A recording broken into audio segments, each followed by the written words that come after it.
तस्वीरें आपने देखी, ये तस्वीरें हम हर रोज देख रहे हैं और इनमें कमी आने की कोई अभी संकेत नजर नहीं आ रहे हैं। साइंटिस्ट बता रहे हैं, डॉक्टर्स बता रहे हैं कि ये सेकंड वेव है। ये पता चल चुका है कि वेव की शुरुआत हुई थी, मगर ये हमें कोई नहीं बता पा रहा है कि इसका अंत कैसे होगा। सरकार से हमारा बचा खुचा भरोसा अब करीब करीब खत्म हो चुका है, क्योंकि ऐसी तस्वीरें, इससे भी बदतर तस्वीरें हम रोज देख रहे हैं। ऐसे में अब आस केवल डॉक्टर्स पर ही रह गई है। हम सबकी उम्मीदें वैक्सीन पर टिक गई हैं, जिसकी कमी से इस वक्त हम दो चार हो रहे हैं। जाहिर है हर कोई अब ये जानना चाहता है कि दूसरी लहर कब थमेगी और कब जिंदगी फिर से मामूल पर लौटेगी, नॉर्मल होगी, नॉर्मलसी आएगी। आज तेज मुकाबला में हम इसी उम्मीद को टटोलने की कोशिश करेंगे। हमारे साथ डॉक्टर्स का बड़ा पैनल जुड़ने जा रहा है। उससे पहले आपको बता दें कि कैसे थमेगी लहर, इस पर जो बात करने के लिए डॉक्टर हमारे साथ आ रहे हैं, उनसे आपका तारुफ करा देती हूं। डॉक्टर अंशुमन हमारे साथ जुड़ेंगे, कैंसर स्पेशलिस्ट हैं आप। डॉक्टर गुरप्रीत संधू हमारे साथ जुड़ेंगे, आप प्रेसिडेंट हैं council for health care and pharma के। बहुत बहुत स्वागत है आप दोनों मेहमानों को मेरे साथ। और दीक्षा वत्स हमारे साथ जुड़ रही हैं, बहुत बहुत स्वागत है मेरे तीनों मेहमानों का। आपके पास सवाल को लेकर आऊं उससे पहले जनता के लिए कोरोना से बचाव के दो ही सुरक्षा कवच हैं। पहला सावधानी, दूसरा वैक्सीन। 118 दिन बीत गए, देश में कोरोना के खिलाफ टीकाकरण अभियान के शुरू हुए, लेकिन अभी तक सिर्फ मारामारी और अधूरी तैयारी ही नजर आ रही है। और अभी भी सबसे बड़ा बचाव मास्क और दूरी ही बताया जा रहा है। No point standing over here. Just see the social distancing. What are we supposed to do? Go back home? रोज परेशान करते हैं। 50 रोज हो गए लगाए, अभी बेकार हो जाएगी। ये सन्नाटा बताता है टीकाकरण का हमारा अभियान रास्ता भटक गया है।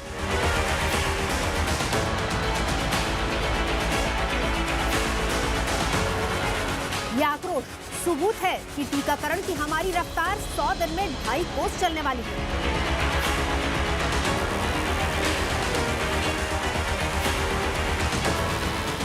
एक 130 करोड़ की आबादी, 118 दिन का अभियान और हालात आपके सामने हैं। जो वैक्सीन उपलब्ध है उसके लिए मारामारी चल रही है और जिस वैक्सीन का टोटा है उस सेंटर पर सन्नाटा है। सबसे पहले दिल्ली का आज का हाल देख लीजिए। कोवैक्सीन की किल्लत दिल्ली पर भारी पड़ रही है। दिल्ली सरकार ने भारत बायोटेक से कोवैक्सीन मांगी है, कंपनी ने हाथ खड़े कर दिए। आज नौबत यह है कि जिन्होंने वैक्सीन का पहला डोज लिया है वो दूसरे डोज के लिए दर मारे फिर रहे हैं। दिल्ली में वैक्सीन की उपलब्धता को लेकर के सवाल हैं, क्योंकि दिल्ली सरकार ने कहा है कि कोवैक्सीन जो कि भारत बायोटेक की है उसकी कमी है, उसका जो स्टॉक है वो समाप्त हो गया है। लेकिन हम जिस अभी वैक्सीनेशन सेंटर पर खड़े हैं, ये कोवैक्सीन का ही वैक्सीनेशन सेंटर है और यहाँ पर लोग आए भी हुए हैं, उन्हें बताया भी गया है कि आज कम से कम कोवैक्सीन है। कल आप लोगों ने भी सुना होगा कि कोवैक्सीन नहीं है, तो आज कुछ मन में शंका थी? नहीं, वी वर श्योर कि वील गेट कोवैक्सीन टुडे। हमने जब कल बुकिंग करी थी तो उसमें क्लियरली दिखाया था कि कोवैक्सीन अवेलेबल है, होपफुली वील गेट इट। चलिए, ये है और यहाँ पर आपको दिखाएं कि बहुत सारे लोग इस समय जो इंतजार है वो कर रहे हैं कि कब वैक्सीनेशन शुरू होगा। आप लोगों को लगता है क्या कि जिस तरीके से अब आज हो सकता है कि कोवैक्सीन हो, लेकिन आगे वाले दिनों में दिक्कत हो सकती है, तो इसकी का इंतजाम पहले से करना चाहिए? इसका इंतजाम पहले से डेफिनेटली करना चाहिए, कंसीडरिंग कि हमारी कितनी पॉपुलेशन है उसके हिसाब से पूरा डेटा कलेक्ट करके कोवैक्सीनेशन उतनी मैन्युफैक्चर करनी चाहिए ताकि सब लोगों को मिल सके। और डेफिनेटली अगर फर्स्ट डोज आपको कोवैक्सीन मिल रही है तो सेकंड डोज बहुत ज़्यादा इंपॉर्टेंट हो जाएगी, क्योंकि आपको कोवैक्सीन ही लगे, तो वो होनी चाहिए डेफिनेटली। कोई नहीं जानता ये संकट कब खत्म होगा। केंद्र सरकार ने गेंद वैक्सीन कंपनी के पाले में डाल दी। दिल्ली सरकार भी किनारे खड़ी हो गई। जिन्हें जिंदगी की फिक्र है वो बस खौफ और गुस्से में है।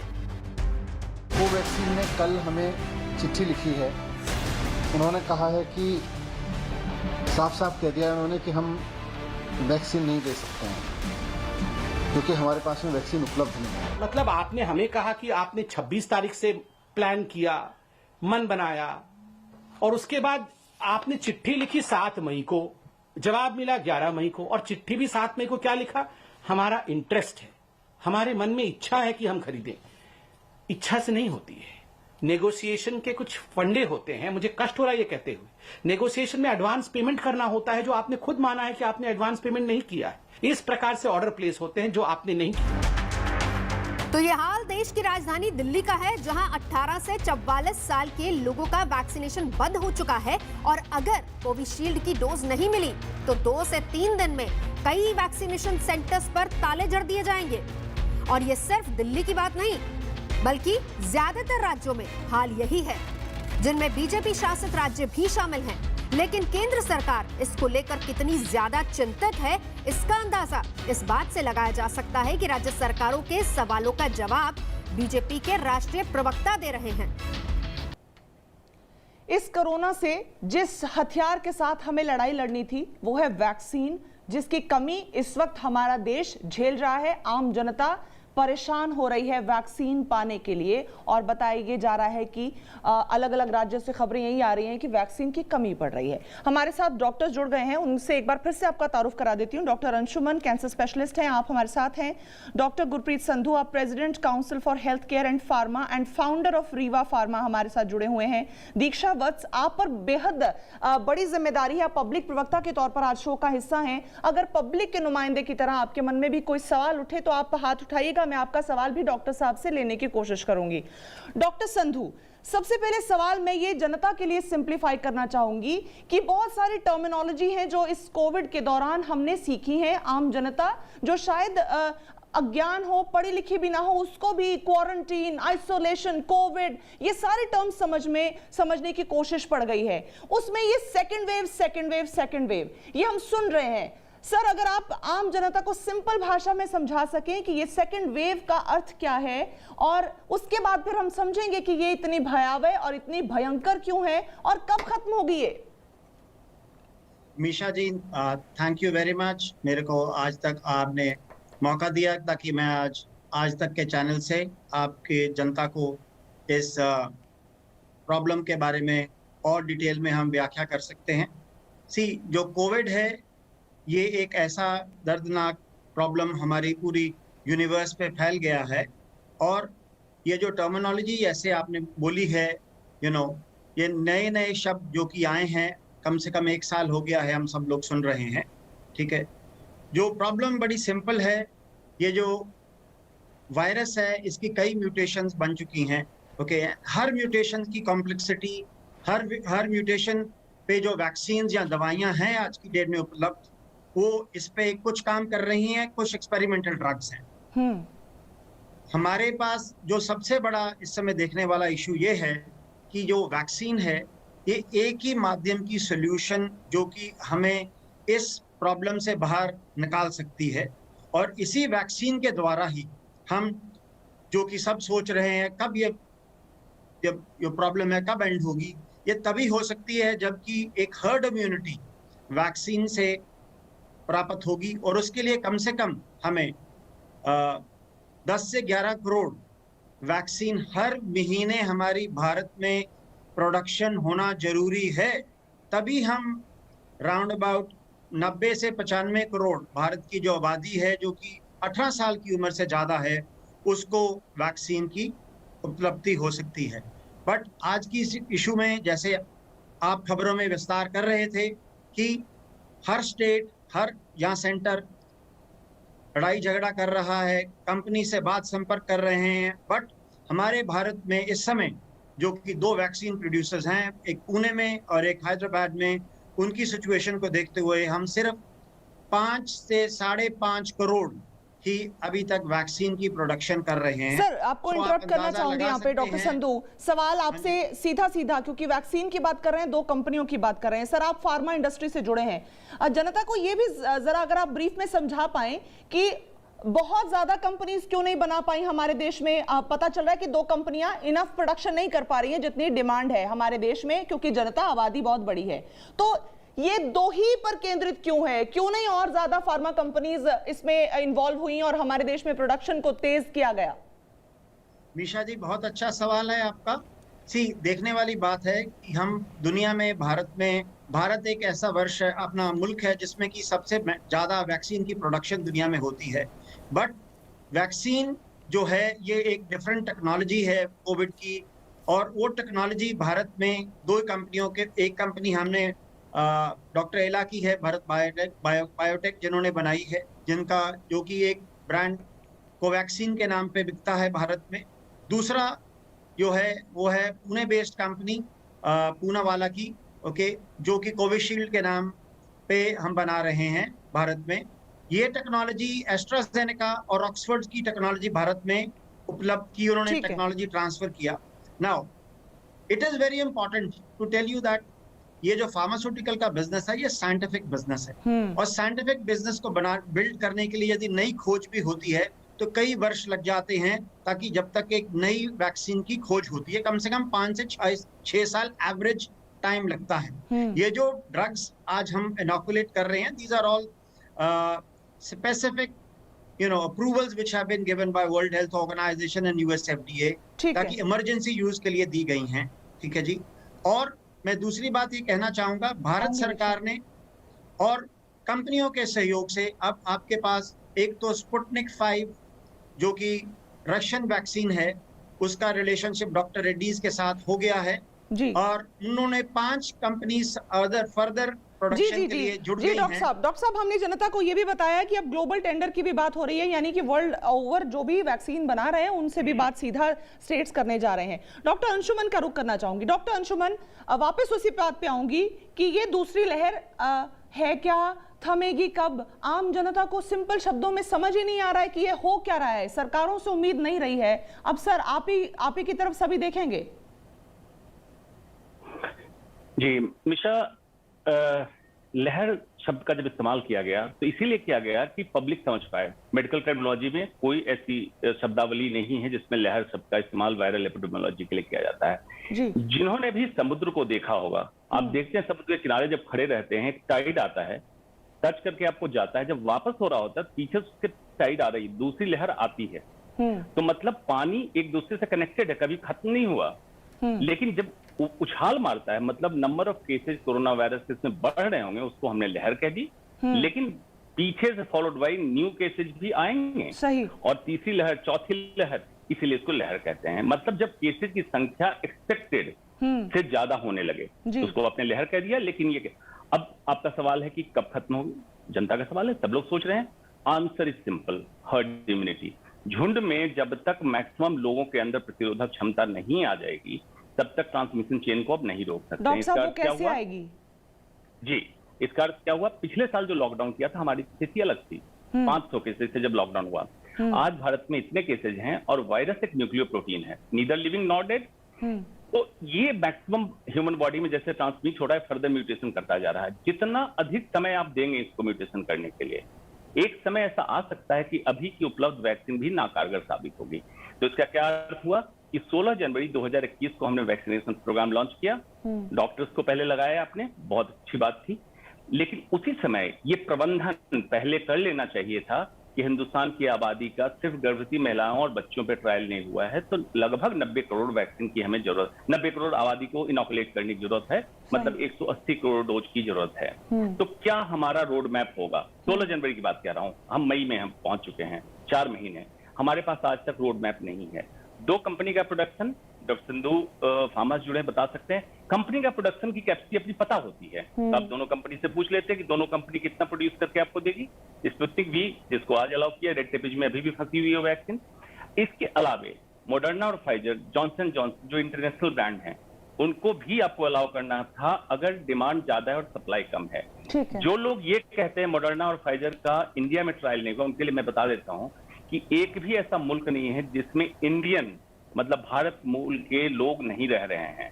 तो उनसे आप डाटा मांग सकते थे कि इंडियन में कितने में आपने लगाया है, उसका डाटा दे दीजिए, सुरक्षित है तो हम इंडिया में अलाउ कर दे रहे हैं वैक्सीन को।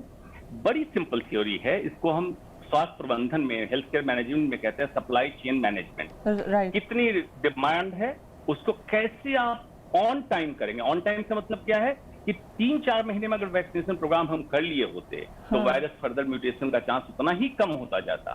जितना अधिक समय देते जाएंगे ये वायरस उतना ही म्यूटेट होगा, उतना ही नया रूप लेगा, संरचना बदलते जाएगा और हो सकता है भविष्य में ऐसा समय आ जाए अभी के उपलब्ध वैक्सीन नाकारगर हो जाएं और इसमें मॉडिफिकेशन की जरूरत है। ठीक है डॉक्टर अंशुमन, जो सवाल अब मैं लेने जा रही हूँ डॉक्टर गुरप्रीत संधू के पास लेके जा रही हूँ, आपके पास भी वापस वही सवाल लेके आऊंगी। अब वैक्सीन हमारे पास जो स्थिति है वो हमारे सबके सामने है, हमारे पास किस किस चीज की कमियां हैं वो हम सबके सामने है। इस स्थिति में सर सेकंड वेव से बचने का तरीका क्या है हमारे पास? हमें पता है वैक्सीन कम है, हालात खराब हैं, ऑक्सीजन नहीं है, पर्याप्त दवाइयां नहीं है, पर्याप्त हेल्थ वर्कर भी नहीं है, सर हल क्या है?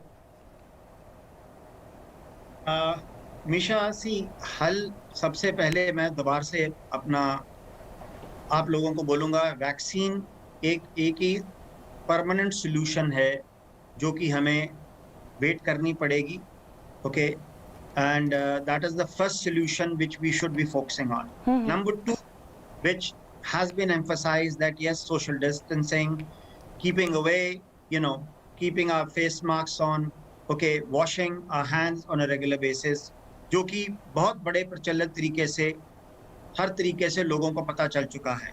बट सबसे ज्यादा इम्पोर्टेंट है पब्लिक अवेयरनेस, जो कि मैं बोलना चाहूंगा कि लोगों को अवेयरनेस जरूर है भी कोविड क्या है, ओके, बट ये उतनी भी दर्दनाक प्रॉब्लम नहीं है जितनी कि हमने अब बिकॉज हमारी प्लानिंग नहीं थी हमारे मुल्क में, ओके, बड़े सिटीज में भी नहीं थी, और अब जबकि ये प्रॉब्लम रूरल एरियाज में जा रही है, जहां पर मेरे को बहुत डर लग रहा है कि आने वाले 1 से 2 महीने में ऐसी कहानियां निकलेंगी जो कि हम सो नहीं पाएंगे यदि सुनेंगे, because I am very worried if I look into states like Uttar Pradesh, Bihar, Jharkhand, Uttarakhand and Madhya Pradesh, जहां पर हमारी भारत की मेजर पॉपुलेशन वहां पर रहती है, ओके।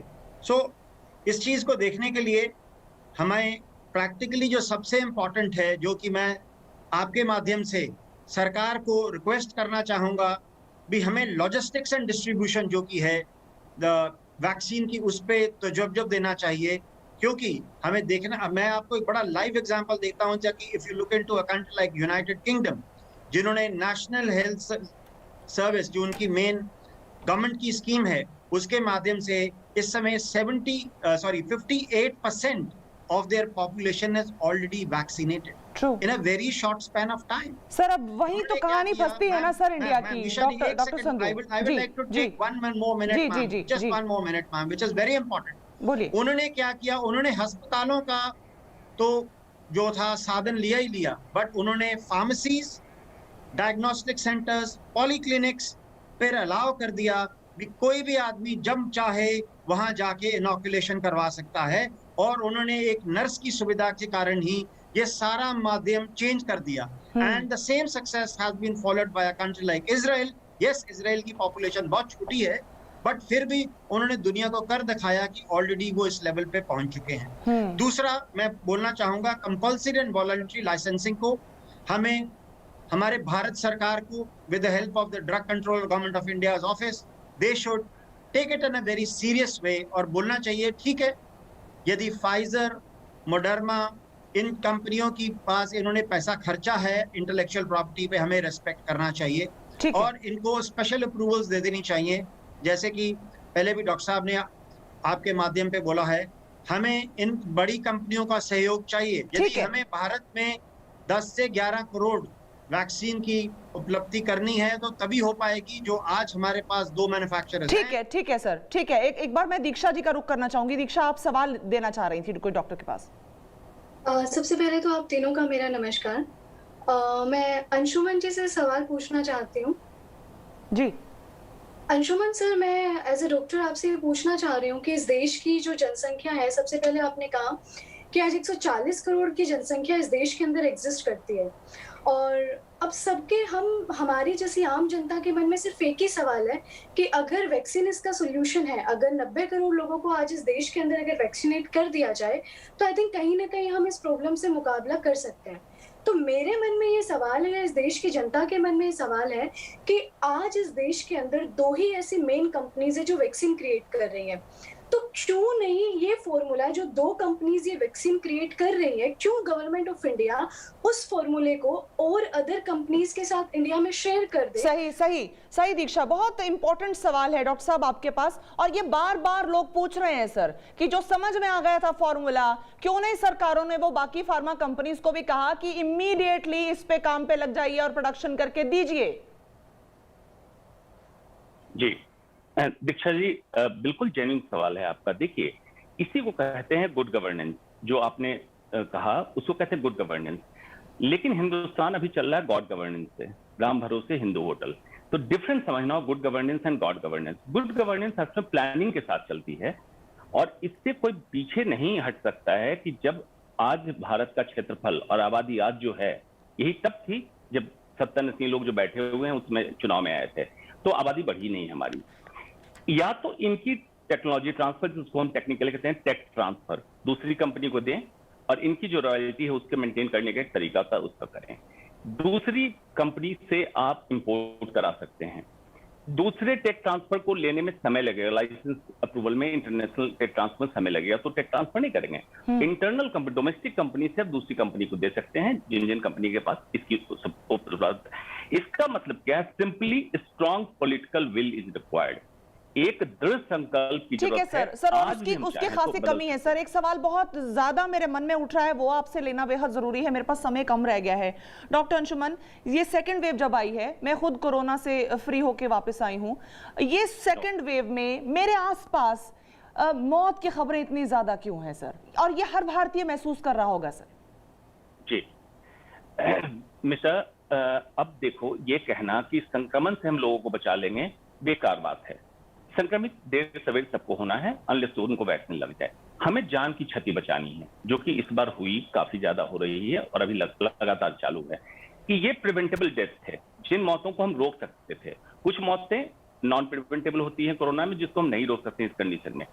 बेसिक रिक्वायरमेंट मतलब समय पे उनको ऑक्सीजन नहीं मिली या बिस्तर नहीं मिली। सर सबसे बड़ी त्रासदी यही है, मेरे पास समय कम है। आपने जो बात कह दी, ये मुझे लगता है कंक्लूडिंग रिमार्क आपका सबसे इंपॉर्टेंट था कि कमी, अभाव कई चीजों के इस वक्त देखने को मिल रहे हैं, चाहे वो दवा हो, ऑक्सीजन हो, वेंटिलेटर हो, बेड हो, इनकी कमी से लोग ज्यादा मर रहे हैं। मतलब उपचार नहीं मिल रहा है उनको, इस वजह से ही, इस अभाव में ही लोग अपनी जान गंवा रहे हैं। बहुत बहुत शुक्रिया मेरे मेहमानों का आज तेज मुकाबला का हिस्सा बनने के लिए। उम्मीद है जनता को कुछ उनके मन में जो सवाल थे सेकंड वेव को लेकर, उनका जवाब मिला होगा। तेज मुकाबला में फिलहाल इतना ही।